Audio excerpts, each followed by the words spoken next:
Bonjour, alors aujourd'hui c'est pour apprendre à faire un diaporama dans Eclablog, comme je fais régulièrement avec les images des défis que je lance.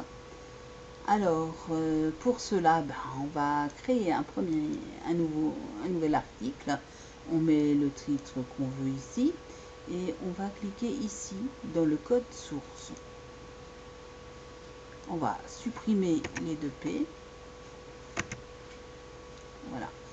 Et on va aller sur le message que je t'ai envoyé avec le code à coller. Donc je fais surligner tout ça, copier, et sur le nouvel article, coller.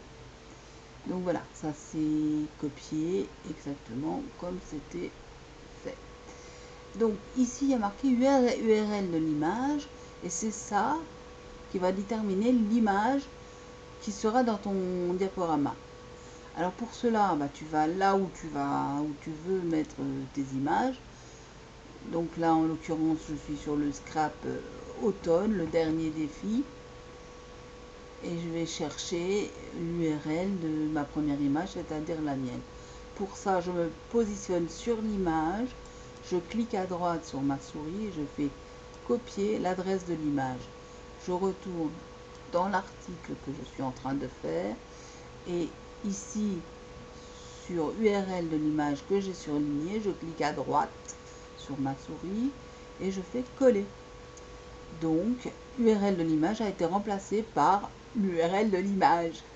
Donc ensuite, on va en rajouter une autre et ainsi de suite en allant sur les images que l'on veut faire figurer dans ce diaporama. En voilà une, donc je fais copier l'adresse de l'image, je retourne sur mon article, je fais clic droit, coller et ça me colle l'adresse. Alors, si par hasard je veux des images qui ne sont pas dans Eclablog, eh bien c'est aussi simple, je vais aller sur Google par exemple et faire une recherche. On va rechercher des coquelicots pour changer. Et à ce moment-là, on appuie ici sur images et voilà, il y a des tonnes d'images de coquelicots qui apparaissent. Alors pour récupérer l'URL de ces images, il suffit de cliquer dessus et elle apparaît ici. Donc là, je fais clic droit sur ma souris et je vois ici copier l'adresse de l'image. Donc je retourne dans mon article, je surligne URL de l'image et clic droit, coller et ça va me coller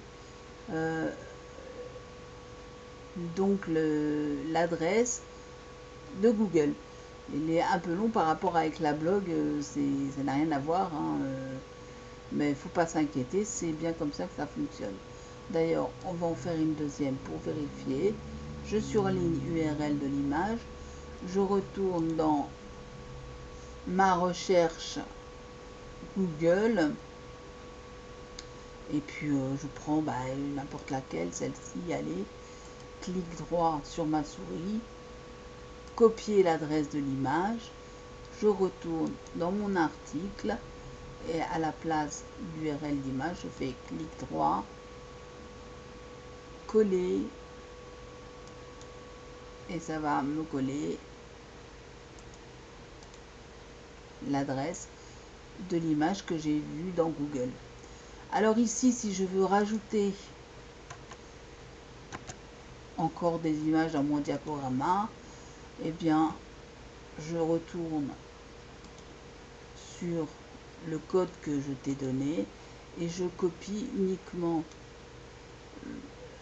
cette phrase-là, qui est copiée les 4 fois là, et je fais donc copier, je retourne dans mon article et je fais coller.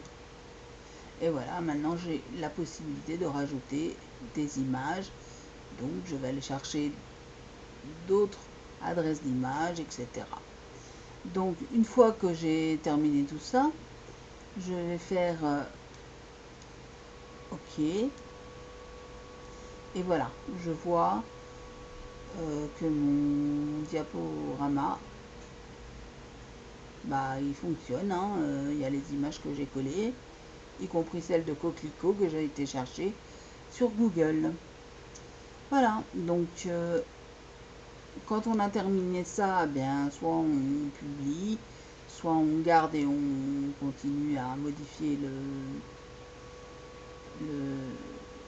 l'article. Et quand on a ce message de Eclablog d'importer les images, et bien on importe tout simplement. On ferme. Enfin, si on peut bien fermer, voilà. Et puis on constate, voilà, que l'article possède un diaporama. C'est magique! Et bien voilà, c'était aussi simple que ça, donc amuse-toi à le faire. Et puis, bah voilà, tu sauras comment faire un diaporama sur ta page. Je te souhaite une très bonne journée et je te dis à bientôt. Bisous bisous.